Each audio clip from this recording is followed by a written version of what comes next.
ci àdduna bi mais li nga xam ni moom moo am ci côté boobu rek parce que moom Ousmane Sonko tey dafa teewal Sénégal am na sax ñu ma gis ñu naan avenir Macky Sall foofu la ca ONU instant bi mi ngi dépendre ci ki nga xam ni moom mooy Ousmane Sonko. loolu damay alaay am na ñu ni avenir Addis Abeba l'avenir de Macky Sall à l'ONU dépend d'Ousmane Sonko alaaj maanaam fi mu ne nii moom Macky Sall pour mu nekk candidat wu les pays africains dem foofu la nga xam ne moo di ci ONU jamono jii nii avenir am mi ngi dépendre ci Ousmane Sonko à Addis Abeba. Le sort de la candidature de Macky Sall à la tête de l'Organisation des Nations Unies suscite déjà de vives tensions. La posture que pourrait adopter Ousmane Sonko lors du sommet sera déterminante, car en pratique, la candidature dépend du soutien officiel du Sénégal. Le Premier ministre Ousmane Sonko participe actuellement à la 39e session ordinaire de l'Assemblée des chefs d'État et de gouvernement de l'Union africaine. Cette rencontre continentale est placée sous le thème « Assurer la disponibilité durable en eau et des systèmes d'assainissement sûrs pour atteindre les objectifs de l'agenda 2063 ».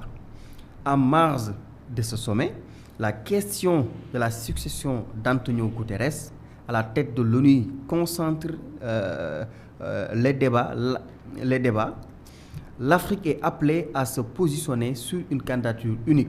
Au Sénégal, plusieurs voix se sont déjà exprimées. Le député Guy Marius Sagna juge qu'un soutien serait pire qu'une trahison à nos martyrs et à nos détenus politiques, tandis que Seydi Gassama parle de trahison de la mémoire des Sénégalais tués.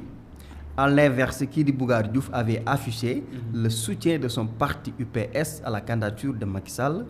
position qui lui a valu son exclusion de la coalition Diomaye Président par Mme Aminata Touré, traduisant les réserves de la mouvance présidentielle. Selon le professeur Assane Diaw, la délégation officielle à Ousmane Sonko pourrait être interprétée comme une manière pour le président Diomaye Faye d'éviter une exposition directe sur ce dossier délicat. Interrogé en septembre 2025 sur sa candidature, Macky Sall avait déclaré « Je ne l'écarte pas si les gens estiment que je peux apporter modestement ma contribution pour redorer le blason de l'ONU. Sa participation dépendra toutefois du soutien officiel de l'État du Sénégal. La posture que prendra Ousmane Sonko au nom du président Bassirou Diomaye Diakhar Faye sera donc déterminante pour l'avenir de la candidature de Macky Sall. Pour rappel, les candidatures au poste de secrétaire général de l'ONU sont officiellement présentées par des États membres, généralement via une lettre de leur gouvernement. Depuis les réformes de 2015-2016, il est très rare et mal vu qu'une personne se présente seule sans parrainage d'au moins un État. Alaaji article bi suñu confrère yooyu di waa IGFM ñoom ñoo ñu ko defal maanaam ki nga xam ni moom mooy Macky Sall. foofu lay ca ONU muy Organisation des Nations Unies tey léppam mi ngi dépendre ci ki nga xam ni moom mooy Ousmane Sonko. Alaaji mu ni Ousmane Sonko bi ne participé ci 39e session ordinaire de l'Assemblée des chefs d'État boobu et de gouvernement de l'Union africaine nekk rencontre boo xamante ni si ni tey thème bi moo nekk li ñu war a waxtaane mooy assurer une disponibilité durable en eau et des systèmes d'assainissement sûrs pour atteindre les objectifs de l'agenda 2063 ci boobu le sommet nag question bi nga xamante ni si ni tey soulevé nañu ko mooy ku war a wutu Antonio Guterres foofu la ca boppu ONU moom moo nekk débat bi nga xam ni en tout cas soulevé nañu ko fa te réewu africain yu bare bari di ko fa wax ba tax jamono jii nii tey Afrique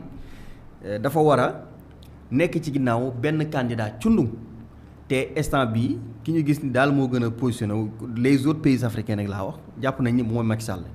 mais fii ci réew bu Sénégal kàddu yu bari jib nañu mais dañ ci am ay ute ku ci mel ne le député Guy Marius Sagna nee na tey soutenir candidature ki nga xam ne moo di Macky Sall moo gën a yées maanaam ce serait pire qu'une trahison à nos martyrs et à nos détenus politiques nee na soutenir candidature Macky Sall daal loolu li mu ko jàppe mooy trahir ñi nga xam ni faatu nañ ci jamonoy Macky Sall ci nguurug Macky Sall ci événement politique yi ak ñi nga xam ne alaaji ñoom ñoo di suñu ay détenus politiques tandis que kii di Seydi Gassama moom nee na loolu ku ko def da nga trahir mémoire les Sénégalais tués mais ci beneen côté ki nga xam ne mooy Bougar Diouf moom ak parti bi di IPS xëy na parti ba moom moo ca nekk ak waa këram nee na moom dafay jàppale wala dafay sàkku à ce que ñu jàppale Macky Sall ba loolee moom moo taxoon position boobu mu amee ñu dàq ko foofu la nga xam ne moom la ci coalition Diomaye bi nga xam ni Mimi Touré moom moo ko jiite te moom moo jël dogal gu ni mel mais ba tey bu ñu sukkandikoo ci IGFM mu ni ginnaaw bi ñu dégloo professeur Assane Diaw délégation bi nga xam ni moom lañ fa yabal réew bu Sénégal te teg ca bopp ba ki nga xam ni moom mooy Ousmane Sonko mën nañ ko jàngate comme si que président Diomaye mën naa ni peut-être dafa bëgg a daw ay responsabilités wala dafa bëgg a éviter question wala piège bi nga xam ni moom moo ci am maanaam pour éviter une exposition directe sur ce dossier délicat man nag dossier bi gisuma lenn lu ci délicat wax dëgg yàlla ku par rapport ak président Bassirou Diomaye Diakhar Faye moom position sëñ bi amul lenn loo xam ni pour man war na am luñ ci liim laamee war na koo mën a gêner pour mu jël ko ba mu naan da ci yabal Ousmane Sonko pour daw pour fuir alaaji ses responsabilités et ñun ñëpp xam na ni moom Macky Sall en septembre 2025 bi ñu ko laajee ci wàllu woowee ci mbirum candidature am nee na loolee du ko dàq ndax saa bu demee ba gis ni tey les pays africains jàpp na ni moom Macky Sall war na mën a dem ci boppu ONU su boobaa moom dina ko accepter pour dem maanaam jouer ci sa participation nee na waaye nag lii ñuul ci karaw ci soow mi rek mooy sa participation dépendra toutefois du soutien officiel de l'État du Sénégal. La posture que prendra Ousmane Sonko au nom du président Diomaye Faye sera donc déterminante pour l'avenir de la candidature de Macky Sall alaaji kon jamono jii daal boo bëggee dégg-dëgg selon waa IGFM ñoom nee nañu tey candidature Macky Sall foofu la ci ONU lépp mi ngi dépendre ci position bi nga xam ni Ousmane Sonko maanaam war na koo am ci candidature am léegi nag foofu la coow li nekkee foofu la wax ji nekkee parce que Ousmane Sonko moom yaakaar naa ni tey Sénégalais yi bare bari xam nañu ko waaye itam Sénégalais yi bare bari xam nañu posture am position am diggam ak ki nga xam ni moom moo di Macky Sall alaaji kon yaakaar naa ni moom Ousmane Sonko moom muy ndey mbi ci jamono ji nii war dana xam bonne position la ci war a tax d'autant plus que fii ci Sénégal en tout cas ñu ci bare bari d'accorduñu à ce que Sénégal di soutenir candidature Macky Sall côté yu bare bari même su fekkee ni am na ci ñenn ñoo xam ni daal ñi ngi tëb lay naan noo xama lan nañu booloo nekk mais tey en tout cas ñi nga xam ni ay victimes la ñu woon ci nguurug Macky Sall mais même du loolu sax alaaji tey Macky Sall ak li mu def fii ci réew bu Sénégal loolu rek waroon na mën a tax bu ñuy wax ay waxi ONU maanaam ñu teggi ko fi maanaam ñu teggi ko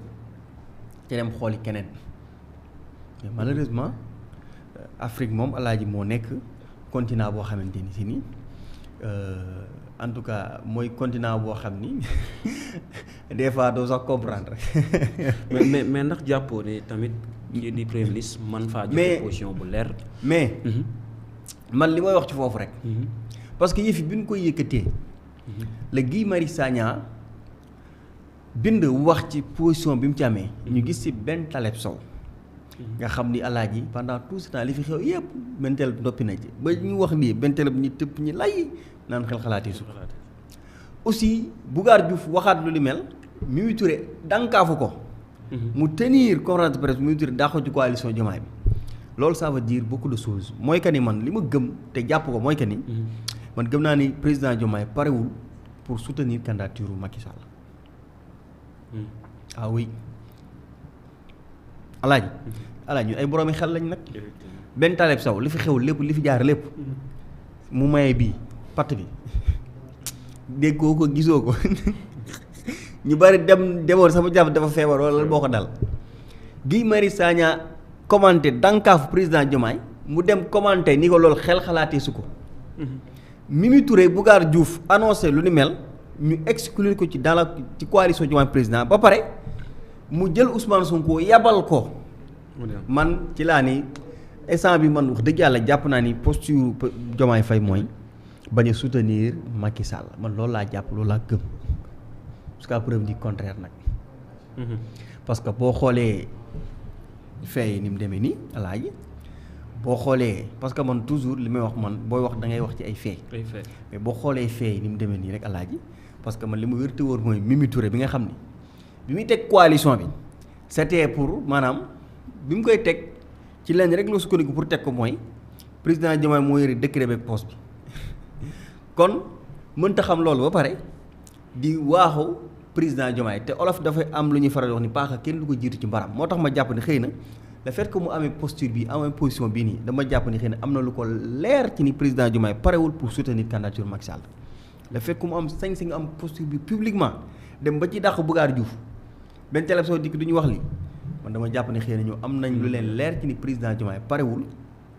pour soutenir la candidature de Macky Sall moo tax nag bon teg Macky Sall wax dëgg yàlla alaaj bu ko président Diomaye waree soutenir fan lay sukkandiku pour ñu day soutenir sa candidature. man loolu mooy sama question bi nga xamante ni si ni vraiment tey président Diomaye bu ci tontoo boppam yaakaar naa ne position am dafay daal di leer ci boppam ci saa si kon moo tax ay coowal Macky Sall sëñ bi man yàgg naa wax ni tey candidature Macky Sall ñi nga xam ne ñooy ay nitam ay jege ñaaleem rek ñoo ciy wër di ci tympaniser les gens mais ñoom ñi koy wax sax ñoo gën a xam ni Macky Sall sëñ bi man de bu ko nekkee dana ma bett trop. ñoo yëkkati coowal sëñ bi naan ñu Macky Sall dugg na fii génn fii mais Macky Sall sëñ bi Macky Sall ONU laaj man de bu amee dina ma bett lool wax dëgg yàlla dina ma bett lool. oui. ok merci Kébé xam naa dañu daal di dem ci beneen point rek ñeel diggante FDR ak PDS ñoom daa mel ni daal nañuy daje ca permanence su Oumar Lamine Badji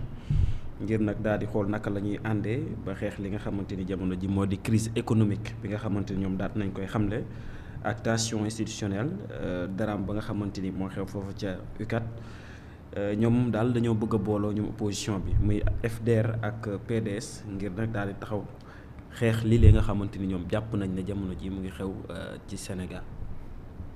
man nag wax dëgg yàlla bëggoon naa boo may wax alaaj nga wax ma ñoo xam ne xam nga FDR ak ñan nga wax. PDS.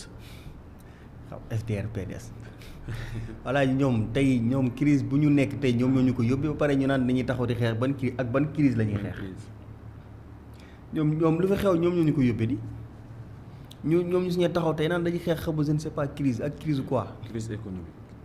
tension institutionnelle. crise économique bu ñu ko bëggee xeex ñoom waa FDR PDS nañ ci boole APR nag bu ñu bëggee mu mat. bu ñu bëggee affaire mat nañ ci boole APR bu ñu bëggee xeex crise économique ñoom li nga xam ne sàcc nañ ko. nañ ko delloo si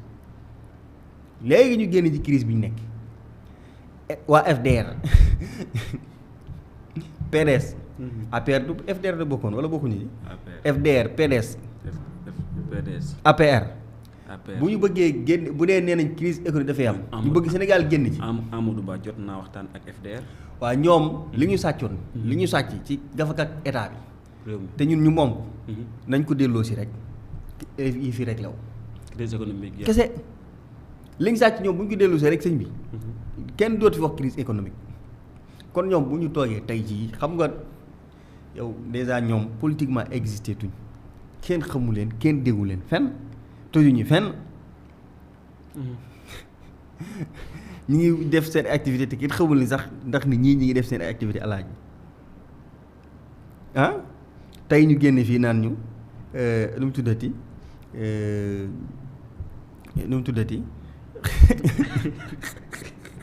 pour xeex